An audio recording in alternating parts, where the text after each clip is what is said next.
I'm Prowse-Bishop, and this is the Virtual Business Show.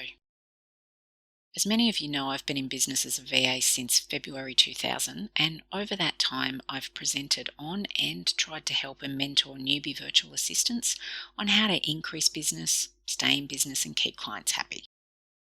By newbie, I mean anyone who's been in business less than 2 to 3 years.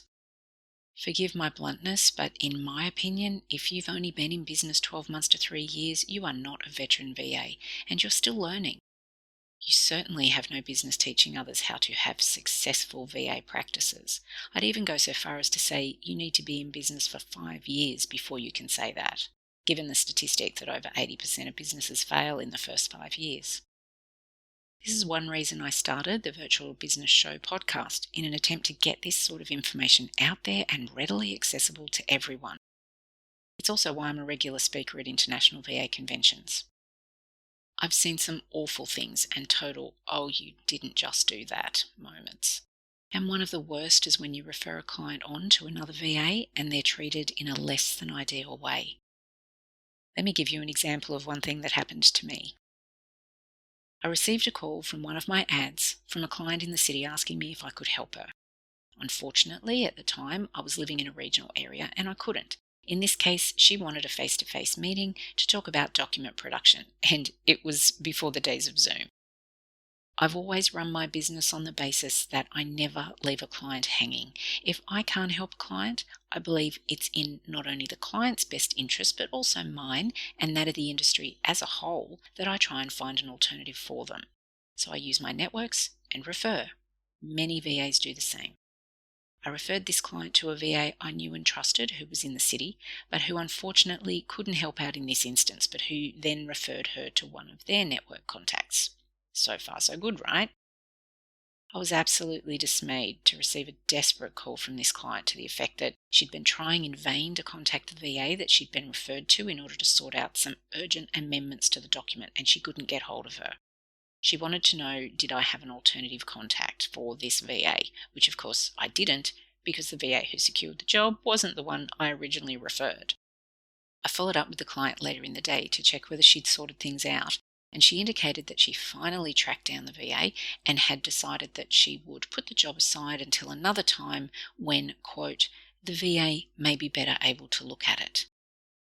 This was a total what the moment for me. I nearly had a fit. To make matters worse, this client was making excuses for the VA, saying that she had a couple of kids at home, she had some personal life things happening, and her head is probably elsewhere right now, understandably. I disagree. I don't think it's understandable at all, and is amazingly unprofessional of the VA, particularly that they shared their personal life story with the potential client as an excuse for not getting the job done properly and for making mistakes. So here are my 5 top tips for being professional when dealing not only directly with clients, but also when taking projects referred by colleagues. And there is, of course, more than 5, but these are the 5 that come up for me in this particular scenario. Number 1, don't take the job if you can't fulfill the requirements. I don't care how desperate for work you are. If you tell a client or a colleague referring a client that you're able to do the work, then for heaven's sake, do it. If you drop the ball, you're letting not only the client down, but the entire industry. In short, you make us all look bad. Number 2, if you have your mobile listed as your main contact, answer it, always. If for some reason it must go to message bank, ensure that you've got the professional message bank service. Don't rely on those silly free services like the one where if a person rings, their number or message is sent to you in a text. And have your phone set so that if you miss a call, you're notified by an audible sound.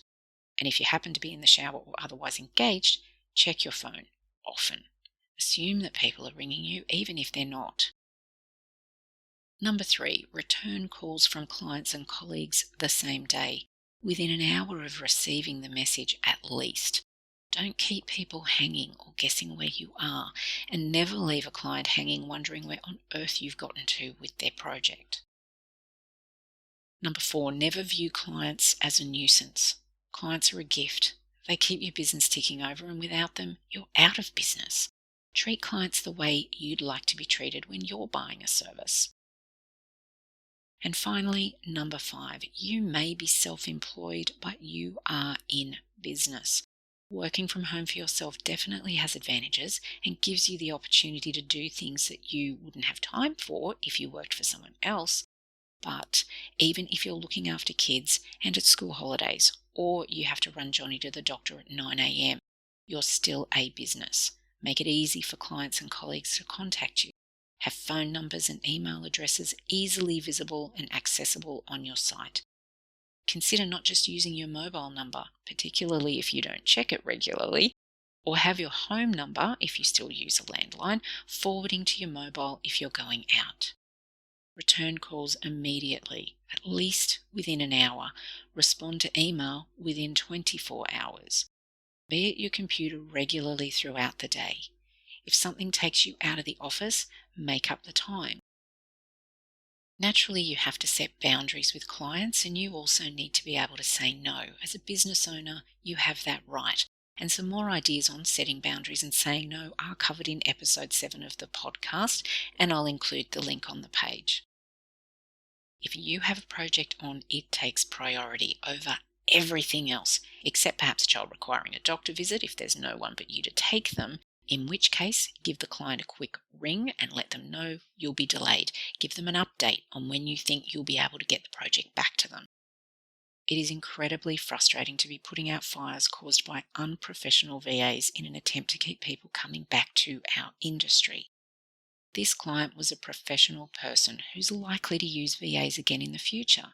Potentially not this one, but I had to spend 15 minutes of my time on the phone with her, smoothing things down and encouraging her not to abandon us all completely because of one less than encouraging experience. Please think before you take on a project. If you don't have the time to do it, say so. There are others the client can be referred to, and other projects will come to you. If you do take it on, commit to it. Get it done above all else. If a client asks for changes, you do them, they send it back saying it's not right, and you go back and forth like that for a while, so be it. That's the nature of the business. As a newbie, unfortunately, you don't have the luxury of picking and choosing yet. If you've taken the project on, there's no such thing as the too hard basket. Taking the project means you've taken responsibility for pleasing the client, so do so. Because failing to do so means that you potentially damage the reputation of the industry for the rest of us. Not to mention you're unlikely to get work referred to you again. Being a virtual assistant means you work in a service industry. I like to think of service as a verb. You have to do something to serve clients. But that's also what keeps them coming back and turns them from potential clients into clients, and finally into advocates, not just for you, but for the industry as a whole. And we all benefit from that. I'm Lynn Prowse-Bishop. Thanks so much for listening.